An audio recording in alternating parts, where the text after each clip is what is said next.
Hello, नमस्कार दोस्तों। मैं दिलीप कुमार स्वागत करता हूं आपका राजकीय उच्च माध्यमिक विद्यालय केतुल में। आज हम पढ़ेंगे कक्षा 12 में चित्रकला का लेसन नंबर 1, जिसका नाम है दक्षिणी चित्रशैली, अर्थात दक्षिणी भारत की कला, जिसका समय रहा 14वीं से 16वीं शती के मध्य। अर्थात दक्षिणी भारत में 14वीं से 16वीं शती के मध्य दो राज्यों का उदय होता है।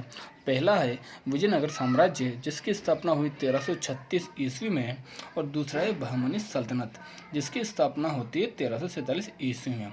1347 ईस्वी में इस बहमनी सल्तनत ने ही विजयनगर को समाप्त करके अपने साम्राज्य की स्थापना की। तो चलिए पहले हम इनके बारे में पढ़ते हैं।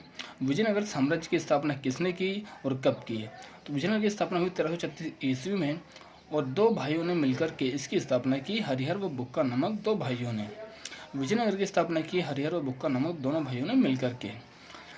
विजयनगर का जो सर्वश्रेष्ठ राजा हुआ, जिसके समय कला संस्कृति की भरपूर उन्नति हुई, राजा कृष्णदेव। यहाँ पर किस कला संस्कृति का उदय हुआ? यहाँ पर जिस कला संस्कृति का उदय हुआ, सनातन कला संस्कृति। विजयनगर में एक मंदिर है, लेपाक्षी वीरभद्र मंदिर, जिसकी दीवारों पर शिव के विविध रूप, दिव्य प्राणी, भगवान विष्णु, संत संकेतज्ञ आदि का चित्रांकन कार्य किया गया है। फिर 1347 में बहमनी सल्तनत शासकों ने मिलकर के विजयनगर को समाप्त कर दिया और अपनी सल्तनत की स्थापना की। बहमनी सल्तनत की स्थापना करने का श्रेय जाता है सुल्तान अलाउद्दीन बहमन शाह को।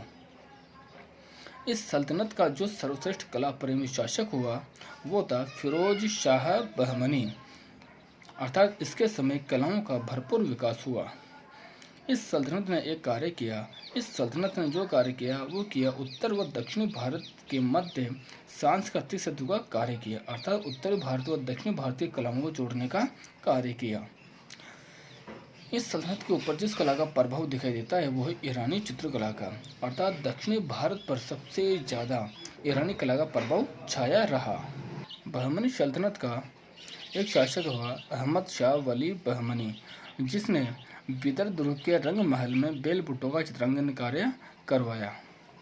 फिर लगभग 15वीं शती में यह सल्तनत आगे चलकर 5 राज्यों में बट गई।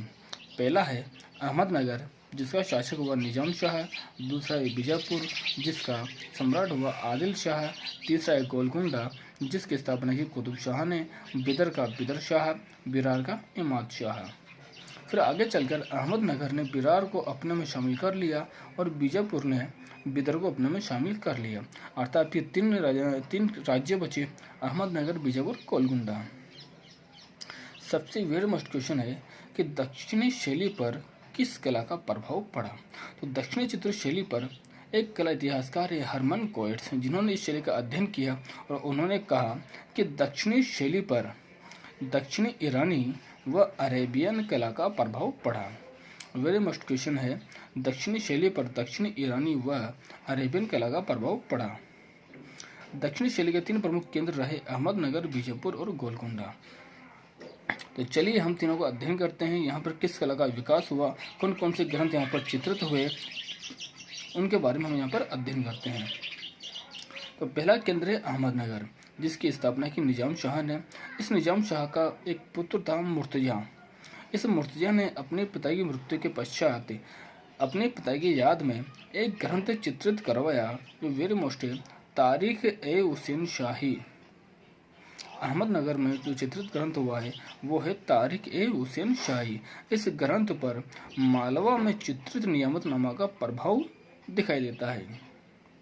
ध्यान रखिएगा कि तारीख ए हुसैन शाही ग्रंथ का चित्रांकन कहाँ पर हुआ? अहमदनगर में।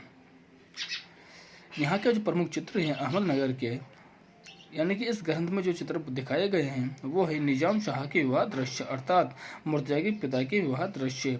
कुछ नारी आकृतियाँ बहुत ही सुंदर व मनोरम बनाई गई है। यहाँ पर एक चित्रावली अंकित की गई है, जिसमें बहुत ही प्यारा चित्र है राग हिंडोल। अहमदनगर की कुछ विशेषताएं देके रखी है। ऊंचा गोलाकार क्षितिज, अर्थात जो चित्र बनाए गए हैं ऊपर का भाग, अपनी जो शीट होती है इसमें ऊपर का भाग यानी कम जगह में आसमान दिखाया गया है और अधिकतर भाग में प्रकृति दिखाई गई है। ऊंचा गोलाकार क्षितिज दिखाया गया है, रंग चमकदार भरे गए हैं, सुनहरी आसमान है और अलंकृत प्रकृति का अंकन किया गया है।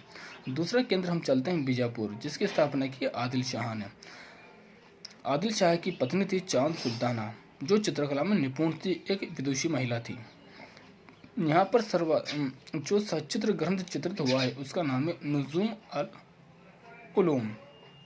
ध्यान रखिएगा, बीजापुर में जिस ग्रंथ का चित्रांकन हुआ है उसका नाम है नुजुम अल उलूम, जो कि खगोल विद्या पर आधारित है।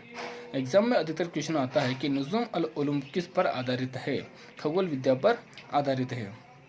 बीजापुर की कला पर जिस कला का प्रभाव पड़ा वो थी जहांगीर कालीन मुगल कला का प्रभाव पड़ा। बीजापुर के महत्वपूर्ण चित्र हैं सघन वन में खड़ी स्त्री, हाथियों की लड़ाई। बीजापुर के दो मुख्य चित्र हैं सघन वन में खड़ी स्त्री और हाथियों की लड़ाई। यहाँ की विशेषता क्या है? चेहरा चमकदार बनाया गया है, पृष्ठभूमि साधारण है, सिंपल है किंतु हरी भरी बनाई गई है। ये हो गया अपना बीजापुर। अगला केंद्र है गोलकुंडा, जिसकी स्थापना की इब्राहिम कुतुब शाह ने लगभग 1550 ईस्वी में। बाद में इसकी राजधानी हैदराबाद हो गई। यह एक धनवान रियासत थी जिसकी प्रसिद्धि हीरो के लिए भी थी, अर्थात यहाँ पर यह रियासत अधिक धनवान थी। यहाँ का जो प्रमुख चित्रित ग्रंथ है वो है तुजुक-ए-आसफी। गोलकुंडा का सचित्र ग्रंथ है तुजुक-ए-आसफी, बीजापुर का नुजुम अल उलूम है और अहमदनगर का तारिक-ए-हुसैन शाही।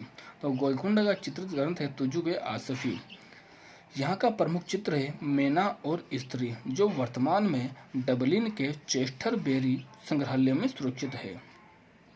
यहाँ का वेरी मोस्ट चित्र है चांद बीबी पोलो खेलते हुए। ये आपकी बुक में चांद बीबी पोलो खेलते हुए चित्र है वो बीजापुर में दे के रखा है, लेकिन वास्तविक तौर पर यह चित्र गोलकुंडा में चित्रित किया गया है। यहाँ के कुछ अन्य चित्र हैं उमराव, दरबारियों, राग रागनियों के चित्र। यहाँ की सबसे प्रमुख विशेषता है कि इन्होंने नारी चित्रों को बहुत ही सुंदर बनाया है, जिससे नारी चित्रों को नई ऊंचाइयाँ मिली। ध्यान रखिएगा कि नारी चित्रों का सर्वाधिक सुंदर चित्रांकन कार्य किया गया है दक्षिण शैली में, कहाँ पर? गोलकुंडा में।